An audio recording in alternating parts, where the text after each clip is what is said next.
So hey guys, welcome back to my YouTube channel. I am Deepika and today I am going to explain chapter 5 of class 12, that is the principle of inheritance and variation. आज का हमारा जो topic है वो है inheritance of to jeans. हम inheritance of one gene कर चुके हैं. हम काफ़ी कुछ चीज़ें जो हैं लास्ट 4 लेक्चर में कर चुके हैं और ये 5th लेक्चर है, ठीक है, जिसमें हम टेस्ट क्रॉस वगैरह, genotype, phenotype, etc, incomplete dominance और कोडोमिनेंस अच्छे से पढ़ लिया कल, ठीक है. सो आज जो है वो हम दो जीन्स का इनहेरिटेंस देखने वाले हैं. इनहेरिटेंस क्या होता है कि पेरेंट्स से ऑफस्प्रिंग के अंदर जो ट्रांसफॉर्मेशन होती है तो वो दो जीन्स की वो किस तरीके से देखने को मिलेगी, ठीक है. तो देखो, मेंडल ने काम किया था with an crossed pea plants that differed in two character. उसने किस पर काम किया कि जो ऐसे मतलब पी प्लांट के कैरेक्टर, जो दो कैरेक्टर जो डिफरेंट है, जो हम क्रॉस देख सकते हैं पी प्लांट में, जैसे कि सीड का येलो कलर है और राउंड शेप है और एक सीड का ग्रीन कलर है और व्रिंकल्ड शेप है. तो ये दो character at a particular time पे उसने क्या किया, इसके ऊपर अपनी मतलब काम किया. तो देखो, ये राउंड सीड है बट इसका येलो कलर है, ये व्रिंकल्ड सीड है और इसका ग्रीन कलर है, ठीक है. तो ये दोनों कैरेक्टर जो हैं एक पर्टिकुलर उसमें, तो क्या हो गया, ये डाई हाइब्रिड क्रॉस बोलेंगे इसको अगर इनकी क्रॉस करवाते हैं तो, ठीक है. तो देखो, मेंडल ने पाया कि जो सीड है result from the crossing of the parents had yellow coloured and round shade. तो भाई जो मेंडल ने देखा तो उसने क्या देखा कि येलो कलर है लेकिन उनकी शेप राउंड है. जब इन्होंने क्रॉस करवाया जो भी है, तो क्यों है, क्योंकि भाई जो येलो और राउंड जो शेप है अपनी और येलो जो कलर है वो डोमिनेंट है, इसलिए ये देखने को मिला हमको रिजल्ट, ठीक है. तो येलो कलर जो है वो डोमिनेंट था ग्रीन के ऊपर और राउंड शेप जो है वो व्रिंकल्ड के ऊपर डोमिनेंट थी. तो इस तरीके से हमको ये देखने को मिला. तो ये जो रिजल्ट है वो आइडेंटिकल है टू दोज दैट जो हमने मोनोहाइब्रिड क्रॉस में जो F1 जनरेशन का किया था ना, सारे के सारे हमको टोल देखने को मिले, ठीक है. तो इस तरीके से ये भी हमको सारे के सारे जो डोमिनेंट पर्सनैलिटी है वो देखने को मिलेगी. ओके, ये हो गया. तो यहाँ पे इन्होंने एक पर्टिकुलर जीन्स वगैरह ले रखी हैं, उनके सिंबल ले रखे हैं, तो वो हमको ट्राई करना है कि किस तरीके से हम ये क्रॉस करवा सकते हैं. तो देखो, जीनोटाइपिक सिंबल डोमिनेंट येलो के लिए हमने वाई ले लिया, सीड कलर वाला, और रिसेसिव ग्रीन वाले के लिए स्मॉल वाई ले लिया. शेप के लिए कैपिटल आर क्योंकि ये डोमिनेंट है, और जो व्रिंकल्ड शेड की शेप है उसके लिए स्मॉल आर, ठीक है. तो जब इनका जीनोटाइप हम लिखेंगे तो हम ये लिखेंगे होमोजाइगस डोमिनेंट वाले का ये, होमोजाइगस रिसेसिव वाले का ये. जब इन दोनों की क्रॉस करवाई गई ना, तो जो हमको F1 जनरेशन मिली, F1 जनरेशन क्या मिलेगी हमको, ये वाला जिसमें हमको डोमिनेंट है, एक कैपिटल आर है मतलब ये डोमिनेंट है, मतलब कि इसकी राउंड शेप है, और जो वाई है इसका मतलब है येलो कलर है, ठीक है. तो ये हमारा क्या हो गया इसका F1 जनरेशन का. फिर इसने F1 जनरेशन की क्या की भाई, सेल्फ हाइब्रिडाइजेशन कर दी.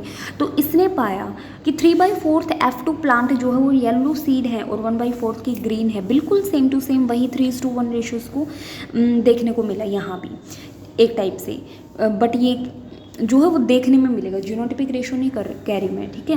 तो जो येलो और ग्रीन कलर जो है वो सेग्रीगेट इन अ 3:1 रेशो.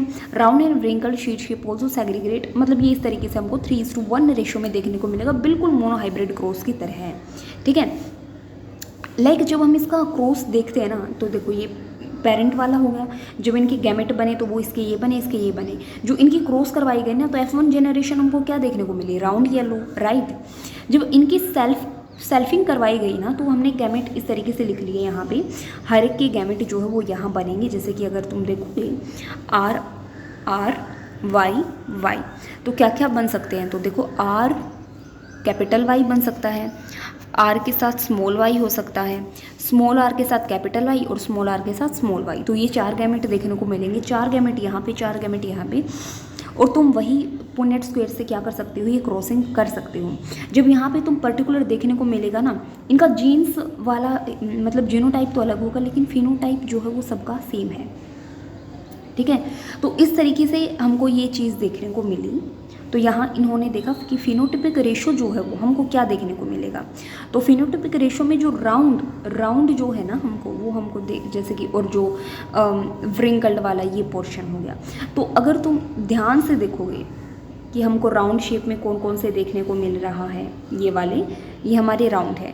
तो तुमको 9 जो है वो क्या मिलेंगे, राउंड येलो मिलेंगे। 1 2 3 4 5 6 7 8 9। तो ये 9 तुमको राउंड येलो मिलेंगे। राउंड ग्रीन की बात करें तो कैपिटल R होगा और स्मॉल y होगा, राइट।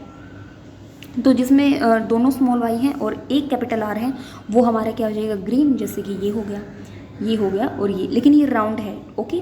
व्रिंकल्ड येलो तुम लोगों को 3 देखने को मिलेंगे, ये रहे। और जो व्रिंकल्ड ग्रीन है वो तुमको 1 देखने को मिलेगा, बिल्कुल रिसेसिव वाला, ठीक है। तो ये रिजल्ट जो है वो देखने को मिलता है जो 2 पेयर में है, राइट। इसको डाईहाइब्रिड क्रॉस बोलेंगे जो हमने किया है। अब देखो यहाँ पे एक अपना लॉ आता है, लॉ ऑफ इंडिपेंडेंट असॉर्टमेंट। इसमें क्या है कि जो डाईहाइब्रिड क्रॉस में जो फिनोटाइप है, round yellow, wrinkled yellow, round green, wrinkled green, तो ये हमको इस रेशो में देखने को मिले। ये जो रेशो है ये अलग अलग करेक्टर के लिए मेंडल ने पढ़ा था। तो ये जो रेशो है ये हम डिराइव कर सकते हैं कि इनका कम्बिनेशन, जो कि हमको नहीं पढ़ना है, ठीक है। तो ये नहीं पढ़ना एक टाइप से। तो ये जो ऑब्जर्वेशन जो भी इसने की थी डाईहाइब्रिड क्रॉस पे, जो अलग अलग 2 करेक्टर पे इसने क्रॉस करवाया था, तो Mendel proposed a second set of generalisation, जिसको हम Mendel law of independent assortment बोलते हैं। भाई इसने ये जो है वो लॉ दे दिया था। अब इस ये लॉ क्या कहता है, जो कि एग्जाम में भी पूछा जाता है। तो जो लॉ है वो कहता है कि जब 2 पेयर हैं ट्रेड्स के, जब उनको हम हाइब्रिड में कंबाइन करते हैं, जैसे कि हमने ये हाइब्रिड वाले पोर्शन में क्या कर दिया, इसको कंबाइन कर दिया ना इस तरीके से, तो जो इनका सेग्रीगेशन है किसी भी एक पेयर का, वो दूसरे पेयर की इंडिपेंडेंट होके होता है। ऐसा नहीं कि ये इस पर डिपेंड कर रहा है कि हाँ ये सेग्रीगेट होगा तो मैं भी, मतलब कुछ भी किसी भी तरीके से ये इस पर डिपेंड नहीं होता है, राइट। तो यही इसकी डेफिनेशन है। तो ये 2 लाइन तुम लोगों को अच्छे से याद रखनी है। यहाँ पे क्या बता रखा है, यहाँ पे ये हमको नहीं पढ़ना है एक टाइप से, क्योंकि मतलब ये एक बेसिक नॉलेज है, मतलब पढ़ लेंगे, ठीक है, बट एक रीडिंग वे में। लाइक कि पुनेट स्क्वायर जो है वो इफेक्टली यूज़ कर सकते हैं हम इंडिपेंडेंट सेग्रीगेशन में, जो कि 2 पेयर हैं जीन्स के, जब मियोसिस हो रही है तो एग और पॉलन जो है वो प्रोड्यूस हो रहे हैं, वो इस तरीके से F1 जनरेशन में मिलेगा, ठीक है। जब सेग्रीगेशन हो रहा है, मतलब इनके हमको क्या मिलेंगे, गैमेट्स वगैरह देखने हैं, वो इस तरीके से 50% उसमें जाएंगे, 50% उसमें जाएंगे। ये एक टाइप से रीडिंग ले लेना है इसकी बस, और इसमें ज़्यादा कुछ नहीं है। फिर तुमको ये बताया जाएगा कि यहाँ पे रेशो जो है वो इस तरीके से देखने को मिलेगा, 16 स्क्वायर्स जो है वो तुमको देखने को मिलेंगे, ओके, ठीक है। तो यहाँ तक अपना आज का काम कंप्लीट होता है, जो कि हमने क्या किया है, हमने इनहेरिटेंस ऑफ 2 जीन्स पढ़ा है, और इसका जो इसके ऊपर जो लॉ दिया गया था मेंडल ने, लॉ ऑफ इंडिपेंडेंट असॉर्टमेंट, वो कंप्लीट किया है। सो आज के लिए इतना ही गाइस, अब मिलते हैं next video with next lecture. So thanks for watching my video, and if you like my video then also subscribe my channel. Thank you.